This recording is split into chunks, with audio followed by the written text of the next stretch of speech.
కవిత bail పిటిషన్పై Delhi high court విచారణను సోమవారానికి వాయిదా వేసింది. లిక్కర్ కేసులో అరెస్ట్ అయి తీహార్ జైలులో ఉన్న ఎమ్మెల్సీ బెయిల్ పిటిషన్ వేసింది. గతంలో ఈ పిటిషన్ను ట్రయల్ కోర్టు పిటిషన్ నిరాకరించింది. దీంతో ఆమె ఢిల్లీ హైకోర్టును ఆశ్రయించింది. ఈడీ, సిబిఐ కేసుల్లో బెయిల్ మంజూరు చేయాలని కోరింది. విచారణ స్వీకరించిన ఢిల్లీ హైకోర్టు సోమవారానికి వాయిదా వేసింది.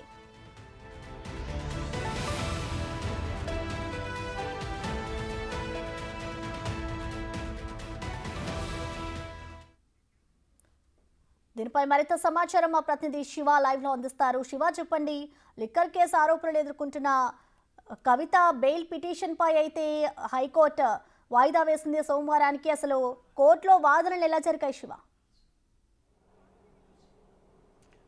Right Prasanna, Delhi liquor scam కేసులో అరెస్ట్ అయి ప్రస్తుతం తిహార్ జైల్లో జ్యుడిషియల్ కస్టడీలో ఉన్న కవిత ఈడీ, సిబిఐ కేసులో ఢిల్లీ హైకోర్టులో బెయిల్ పిటిషన్ దాఖలు చేశారు. ఈ బెయిల్ పిటిషన్లపై ఈరోజు జస్టిస్ స్వర్ణకాంత శర్మ ధర్మాసనం విచారించిన తర్వాత వాదనలు ముగిసిన తర్వాత తదుపరి విచారణను సోమ, మంగళవారాలు విచారించేందుకు వాయిదా వేశారు. అంటే రేపు శనివారం, మరోవైపు ఢిల్లీలో ఎలక్షన్ ఉన్న నేపథ్యంలో రేపు హాలిడే, మరోవైపు ఆదివారం సెలవు కావడంతో సోమవారం, మరోవైపు మంగళవారం, ఈ 2 రోజులు ఇటు సిబిఐ, ఈడీ, మరోవైపు కవిత తరపున న్యాయవాది వాదనలు కూడా ఈ 2 రోజుల పాటు వినబోతున్నారు. అసలు ఢిల్లీ లిక్కర్ పాలసీ స్కామ్కు సంబంధించి కవితపై చేసిన ఆరోపణలు, దానికి సంబంధించి ఈరోజు వాదనలు జరిగాయి. అంటే సిబిఐ సరైన ప్రొసీజర్ ప్రకారం కవితను విచారించలేదు, ప్రాసెస్ను వయోలేట్ చేసిందనేది ప్రధానంగా కవిత తరపు న్యాయవాది విక్రమ్ చౌదరి ఈరోజు వాదనలు వినిపించారు. కవిత మహిళ కాబట్టి కవితకు గతంలో నోటీసులు ఇచ్చిన సందర్భంలో 2023 మార్చిలో ఈడీ నోటీసులు ఇచ్చింది. ఆ సందర్భంలో కవిత ఢిల్లీ వచ్చి విచారణకు హాజరయ్యారు.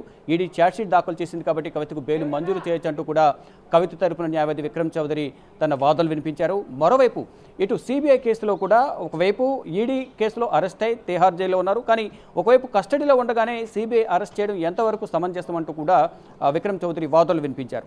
మార్చి 15, 2024 మార్చి 15న కవితను ఈడీ అరెస్ట్ చేసింది. అరెస్ట్ చేసిన తర్వాత 10 రోజుల ఈడీ కస్టడీ ఇచ్చారు.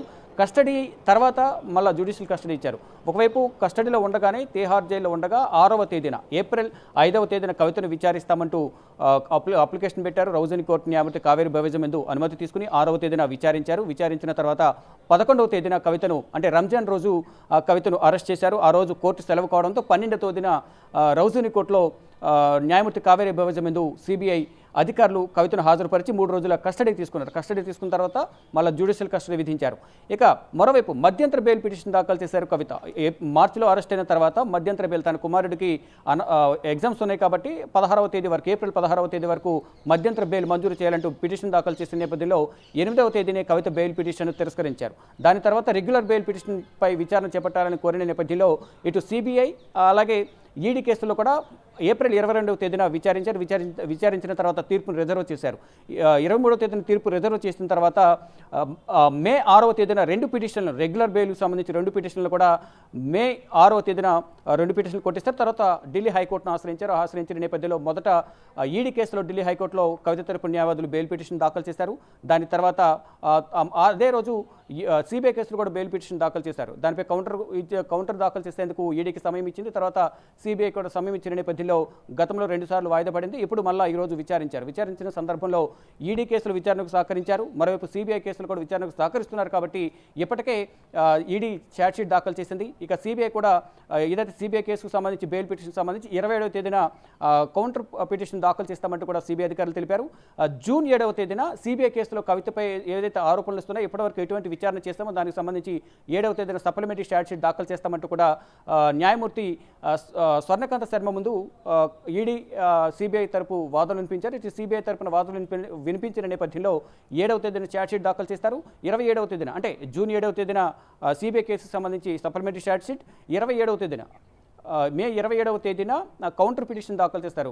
సిబిఐ కేసుకు సంబంధించి కవిత బెయిల్ పిటిషన్ దాఖలు చేసిన నేపథ్యంలో దానిపై కౌంటర్ పిటిషన్, జూన్ 7న సిబిఐకి సంబంధించి సప్లిమెంటరీ ఛార్జ్షీట్ దాఖలు చేస్తామని తెలిపారు. కానీ ఈలోపు ప్రాసెస్ జరుగుతూ ఉంటుంది, అంటే వాదనలు ప్రతివాదనలు జరుగుతూ ఉంటాయి.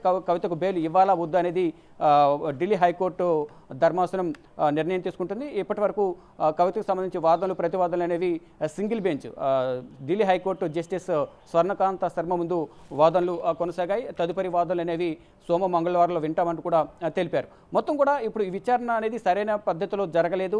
అరుణ్ రామచంద్రపల్లి గతంలో ఇచ్చిన స్టేట్మెంట్ ఆధారంగా కవితను అరెస్ట్ చేశామన్నారు. కానీ అసలు ఢిల్లీ లిక్కర్ పాలసీకి సంబంధించి కేసు నమోదు చేసిన సందర్భంలో కవితపై ఈడీ సిబిఐ కేసులు ఎక్కడ కూడా ఆరోపణలు లేవు. కేవలం ఒక సాక్షిగా మాత్రమే 160 సిఆర్పిసి కింద నోటీసులు ఇచ్చి సిబిఐ 2022 డిసెంబర్ 11న విచారించింది. కానీ తర్వాత మళ్ళీ సంవత్సరం వరకు కూడా సిబిఐ ఎటువంటి నోటీసులు ఇవ్వలేదు, ఎటువంటి విచారణ చేయలేదు. కానీ ఈడీ అరెస్ట్ చేసిన తర్వాత 2023లో మార్చిలో కవితను 3 సార్లు ఢిల్లీలో విచారించారు. ఇక 2024 మార్చి 15న కవితను ఈడీ అరెస్ట్ చేసిన తర్వాత ఈడీ కస్టడీలో ఉండగానే, జ్యుడిషియల్ కస్టడీలో ఉండగానే సిబిఐ విచారించి అరెస్ట్ చేయవలసిన అంత అవసరం ఏమొచ్చింది అనేది ప్రధానంగా కవిత తరపున విక్రమ్ చౌదరి తన వాదనలు వినిపించారు. మొత్తంగా చూసుకుంటే వాదనలు ప్రతివాదనలు ఏ విధంగా ఉన్నా కవితకి సంబంధించి అనేక కీలక ఆధారాలు మా దగ్గర ఉన్నాయనేది సిబిఐ ఈడీ తమ వాదనలు వినిపిస్తోంది.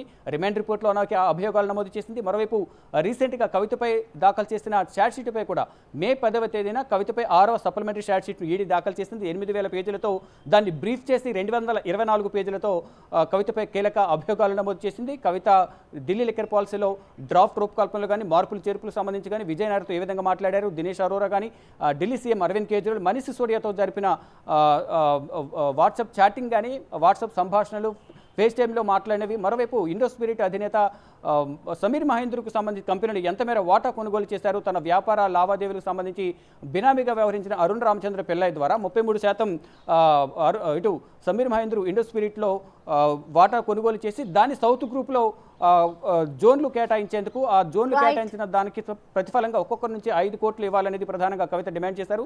దానికి సంబంధించి శరత్చంద్రారెడ్డి సిబిఐ కేసుకు సంబంధించి కొన్ని వాంగ్మూలం ఇచ్చారు, కొన్ని ఆధారాలు ఇచ్చారు. ఇటు మహబూబ్ నగర్కు సంబంధించి ఒక భూమి కొనుగోలుకు సంబంధించి కూడా అవకతవకలు పాల్పడ్డారనేది ప్రధానంగా కొన్ని అభియోగాలు నమోదు చేసింది సిబిఐ. మొత్తంగా చూసుకుంటే ఇటు ఈడీ కానీ సిబిఐ కానీ అనేక అభియోగాలు నమోదు చేసింది. అనేక ఆధారాలు మా దగ్గర ఉన్నాయి. కవితకి ఇప్పుడు బెయిల్ మంజూరు చేయొద్దు అనేది ప్రధానంగా ఈడీ సిబిఐ తమ వాదనలు వినిపించారు. మరోవైపు ఈడీ ఇప్పటికే ఛార్జ్షీట్ దాఖలు చేసింది కాబట్టి విచారణకు సహకరిస్తారు.